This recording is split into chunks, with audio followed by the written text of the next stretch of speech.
firstly, I'd like to clarify ego as a method of control, since the way TJ described it could have been confused with the previous one that he used, which was, I think, a temptation of reward, something like that. The thing is that ego can be used in the sense that a person expects themselves to be capable of doing something if they think themselves to be at a kind of status. Like, I can probably get, let's say, I don't know, a plumber to do something, do a really, really difficult job that he isn't really qualified for officially, but he could do it, or I think that he could do it, by like telling him, oh, well, yeah, I'm sure you're an experienced plumber, and I'm sure you can take care of this problem I have here. I'm gonna like bet my bottom dollar that you can get this done because I know you're a man of profession. That's control using ego, I think, rather than giving someone a reward, because there is no reward here. You're just making him hear what he wants to hear. So the next thing that I came up with myself is misinformation. So basically what I thought is that people act upon what they know. If what they know is what you want them to know, you can get them to do what you want. This was used during it's pretty much used in any kind of dictatorial regime, fascist regime, where they basically just give you what they base their news or information on how they think the population will react. If they want people to stay indoors, all they have to do is tell people that murderers are on the rampage and a bunch of them are in the streets and the streets aren't safe, so you have to stay inside. That's just an easy example. The next one is indoctrination. Feed them enough of your ideas and they will take them as their own and act on those ideas, just like they'll act on information that was fed to you.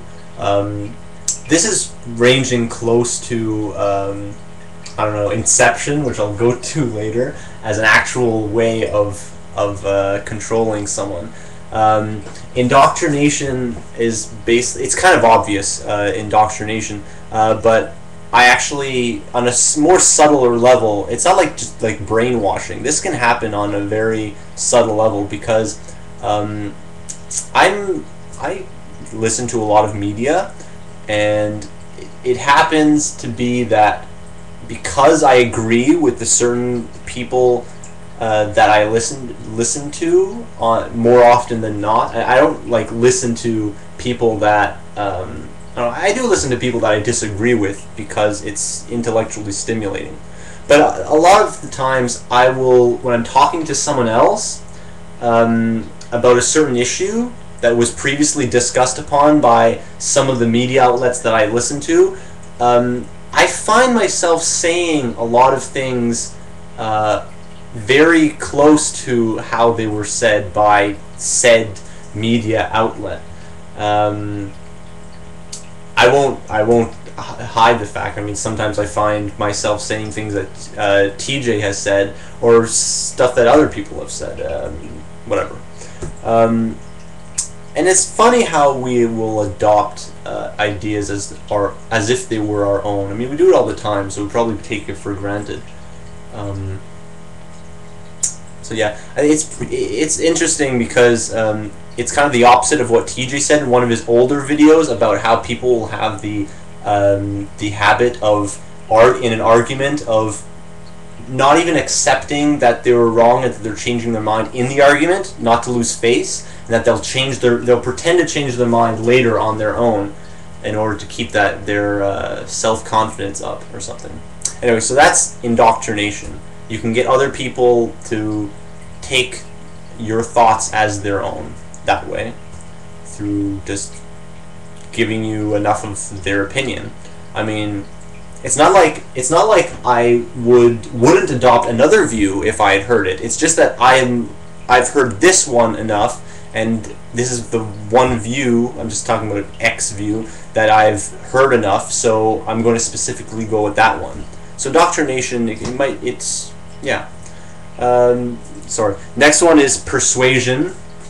Persuasion, 5 minutes, okay, that's good. Persuasion, that's obvious pretty much too. On a large level, you can actually get someone to do what you want them to do by seeing things from your own perspective, if you're integral enough. If what you want them to do is something that you can actually explain to them, that this is the right way to conduct yourself for whatever reasons. Maybe it's good for everyone. Maybe they didn't see that opening before to do that certain thing. Just persuade them. If you're a good speaker, you can persuade people to do what you want to do. Even better if you're a good thinker and you're very intelligent and you're good at seeing things around you and the opportunities that need to be taken, you can explain that to people. But you have to be a good speaker. I mean, if you're a bad speaker, the other person might not be convinced or might be too egotistical, but if you're a good speaker, you should be able to know how to push their buttons and convince them. Which isn't the same thing as misinformation. Macro persuasion on the big level, I mean, that would be the honest way of persuading someone. Then there's like micro persuasion, the thing that hypnotists do to get you to do what you want, or what they want you to do. Give little hints, give little suggestions, things that kind of steer the conversation or just steer their way of thinking to how you want them to think and how you want them to act. So that's it for persuasion. And then finally, Inception. I'm not talking about science fiction Inception, like in the movie, which was awesome. But I think Inception, making someone come up with the idea that you want them to come up with, could be a combination of indoctrination and subtle persuasion. Teachers do this, or try to, through the Socratic method. So this is basically, teachers use this, a lot of teachers have used this, mostly not at a perfect level, but it could be perfected, the technique. The Socratic method, for those that don't know, is basically while you're teaching, have it be conversational, very interactive, so that the students are taking part in the discussion or think that they're taking part in the discussion. Indoctrination comes in where, since you're the teacher, you're going to be giving the starting ideas, because the students, they don't really know how to start things off. They're waiting for you to, give them a lesson in some sort. So the indoctrination is basically you're basically deciding the topic. You're this conversation starter, so you can have that. You can basically serve them the direction that you want the conversation to go to, and the way of thinking to go to. Because whatever you talk about, that's what's going to be on their mind.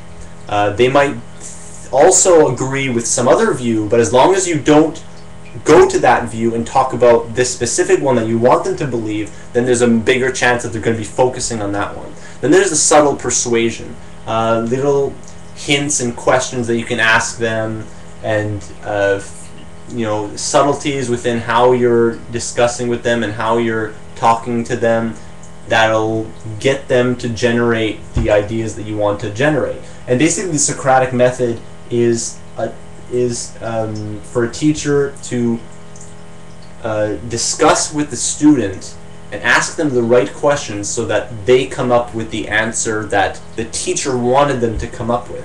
Because people will stick to the ideas that they come up with themselves much better than an idea that's given to them by a teacher. So as long as the teacher can give them the right information and ask them the right questions, so what is the right thing to do now that we have gone through all of those things and you've agreed with all of those terms, then they'll come up with the idea, and hopefully they will come up with your idea. And they'll say, oh, that's true, and I came up with it. Oh, I'm such a smart guy, and they're going to keep that.